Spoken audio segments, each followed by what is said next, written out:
And on this episode, we're going to talk about recognizing seasons in your life. I'm a firm believer that there are seasons to everything. Um, there's seasons of work, there's seasons of rest, seasons of joy and pain, progress and setback, clarity and confusion. The list goes on. And we don't tend to recognize that we're in these seasons when it's happening, or we don't think about things through the lens of seasons at all. We think that things are supposed to continue as is forever and always, uninterrupted. But of course, we know as we move through life, there's any number of things that come up, right? We have great opportunities. We have times that feel more challenging. We have times where we need to put in more work. We have times when we have opportunities to rest. And I believe that the key is recognizing that that's how life unfolds, and truthfully, even setting ourselves up to have these seasons, instead of thinking about things from a linear perspective, setting ourselves up for time periods that are restful or very focused. And of course, some of the seasons we can control, others just come at us, right? We have time periods, again, where it's disruptive, whether it's an injury, whether it's a lost loved one, whether it's challenging times at work, whether it's job transition, family, life transition. Some of these things are out of our control, and that's, of course, just part of life, but also recognizing that those are seasons in and of themselves, and those things won't last forever. And so how do we navigate those things? I think the important thing is to be able to recognize when we're in a specific season and to be able to align with it.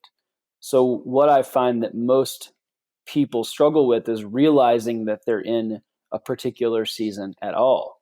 And then ultimately how to respond to that season. How do we align with it? How do we reframe our mindset, our expectations, our goals, so that we're in alignment with that season? The disruptive component of most seasons comes from a misalignment, right? For instance, we're in a season of work and we're forcing rest. We're in a season of rest and we're forcing work. You could interchange those with any adjective or any season that you want or you feel like aligns with the experiences that you've had. But the fact of the matter is that we often find ourselves in misalignment because we're trying to force a particular thing that's not right for that season. And so I want to talk specifically today about seasons of work and rest. So again, there's all kinds of seasons and things that can unfold in our lives. And I think I want to make sure that what we talk about today, to state that it can be applied to any season.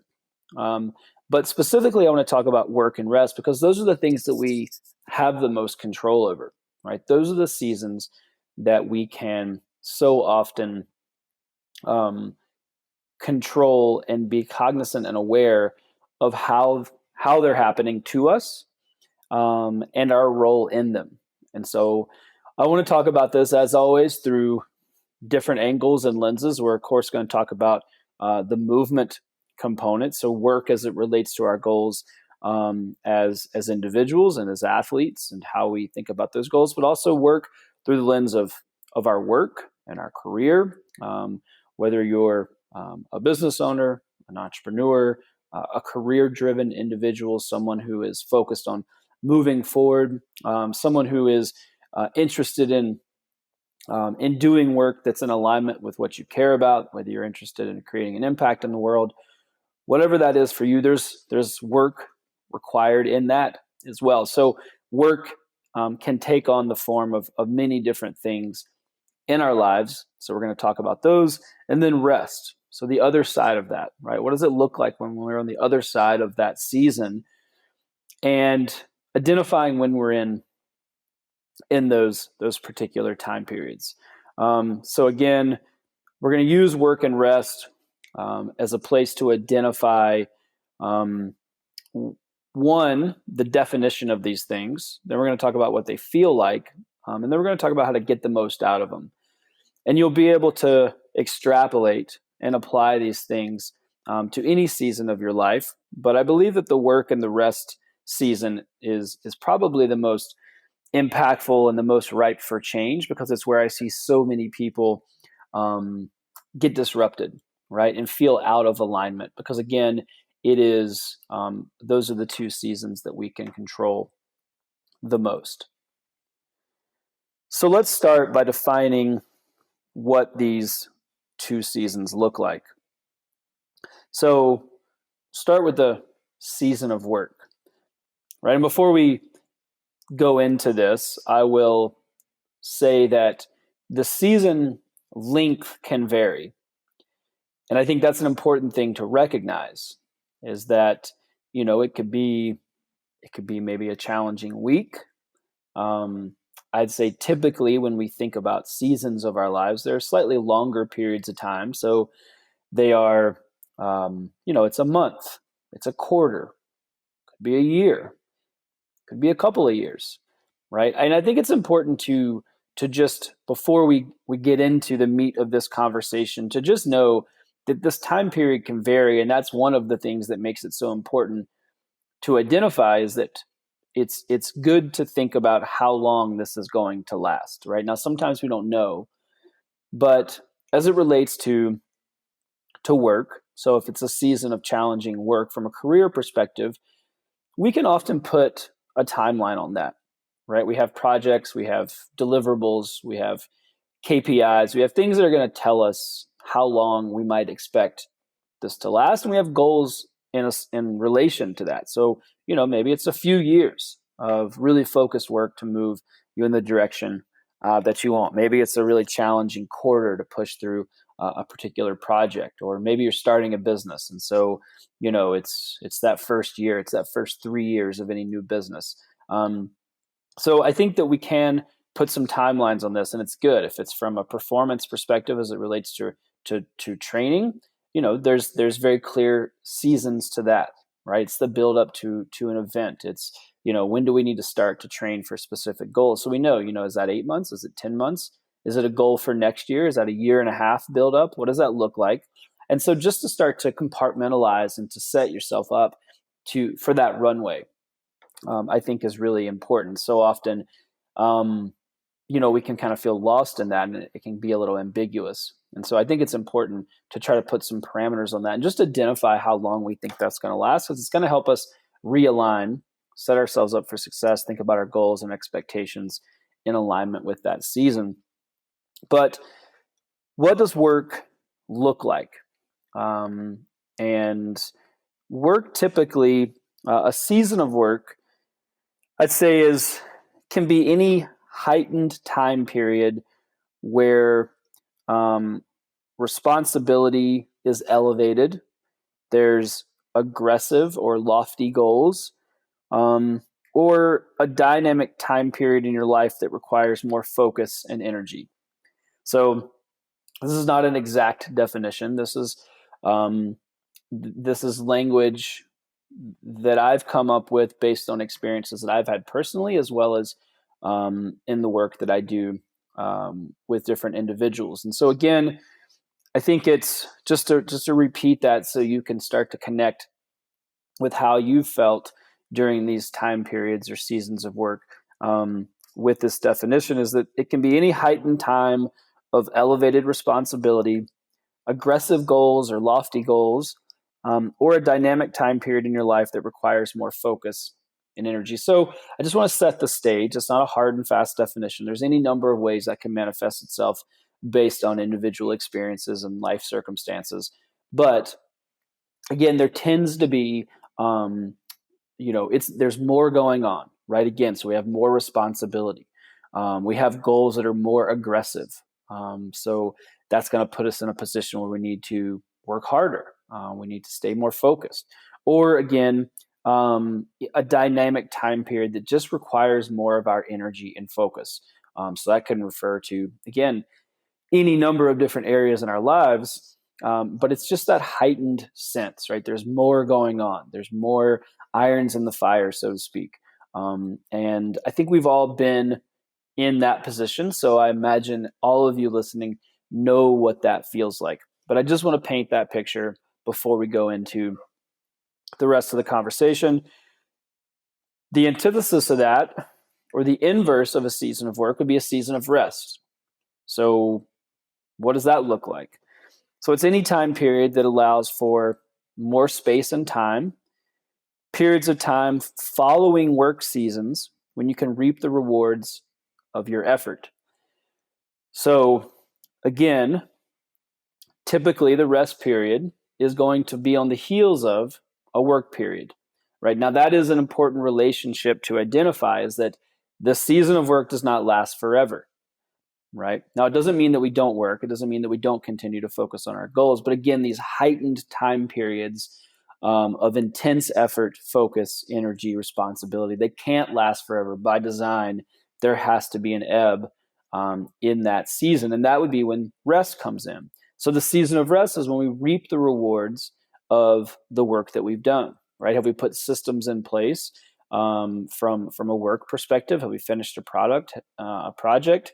Have we put a team in place? Have we, right? Whatever that time period of work has consisted of, now we get to benefit from that. From a training perspective, that's going to be when we take advantage of our fitness, right? We've put in the work, our body compensates, creates fitness, and then we put that to use.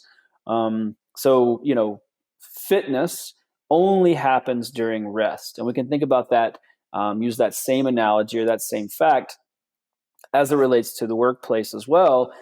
We can think about fitness as progress, right? As reaching our goals. And so that fitness only really happens when we rest, because that's when things start to take shape. That's when things begin to move forward. So again, just to recognize that relationship between a season of work and a season of rest, and what that looks like. So now let's talk about what these feel like, right? So again, I believe, and I'm sure that all of you have been in these positions. I know for a fact that you've been in a season of work. Seasons of rest are harder to find and harder to identify. We'll get into that a little bit later, but it's harder for us to get there because it's not something that we value, right? The things that we have come to value, the time periods that we are told are most important, are the seasons of work, right? That's the hustle culture. That's the get up and grind. And there is a time and place for that. But again, there has to be a complementary season to reap the rewards of that. But that's not what we're told is valuable. It's certainly not as sexy as the language when it comes to work. So we might not be familiar with what work or with what a season of rest feels like. So I want to paint that picture as well. So let's start with a season of work. What does that feel like? Ideally, you would feel engaged, motivated, focused. However, and this is a key distinction here, is that if this work comes from the wrong place, it can also feel stressful, anxious. You can feel tired, burnout, overworked, etc. So that's an important point to make, because I think that so often we don't enjoy the seasons of work because we're driving from a place that's not in alignment with how we want to pursue that work. And so those seasons feel stressful. We feel overly tired. We feel burnout, anxious, and so on. When really, if we go into those seasons, or when we're in those seasons, if we're driving from a place that's in alignment, if we're driving from a place where we're doing things that we want to do, we know this is a season that is going to allow us to reap the rewards of it on the other side, then we can feel engaged, we can feel motivated, excited, focused, energized. Unfortunately, that's not where most people find themselves during these types of seasons. And so this is why I want to talk about this, is because there is an opportunity for a reframe here where these seasons can feel good, right? The goal of a season of work is not to just produce more stress. Same thing refers to or goes for seasons in our lives as athletes. The goal is not to just be more stressed, right? The goal is to thoughtfully build fitness and incrementally increase stress and training load over time, so that process is enjoyable and it's sustainable and it's something that actually creates benefit on the other side of that. We can think about that again through the same lens or using that same language with work. The goal is not to just drive as hard as we can until we burn out. The goal is to engage in that process in a meaningful way so that we build up to something that is better, right? So that we produce more fitness. And so, again, that's what that can feel like. That's ideally, it would feel like something that's exciting and that we're engaged and motivated in. However, it can also feel like a time period of just extra stress for no good reason when it's not from a place of alignment. So what does the season of rest feel like? So the key here, or a distinction that I want to make, or a point that I want to make, is that I'm not talking about, when we talk about seasons of rest, I'm not talking about a season of laziness, right? So it's not rest in the sense that we're laying around all the time, and we're not engaged in the process, we're not connected to our goals. But rather it's a feeling of accomplishment and clarity. It's a sense of peace that you've done the work necessary to move you forward, and now you get to reap the benefits, right? You've done that work, and now on the other side of that, it's not that you're not engaged, and it's not even that you're not working hard, but again, it's that intense focus, that energy, that added responsibility. There is a lull there, right? And you can take the opportunity to reap the benefits of the fitness that you've created, be that in the workplace or be that in your own body. And so that feeling there, that season of rest, as it relates to how we feel, is more nuanced. And I want to make that clear, is that I'm not advocating that on the other side of seasons of work that we just, take 6 months off and we sit back and get lazy. Not that there's anything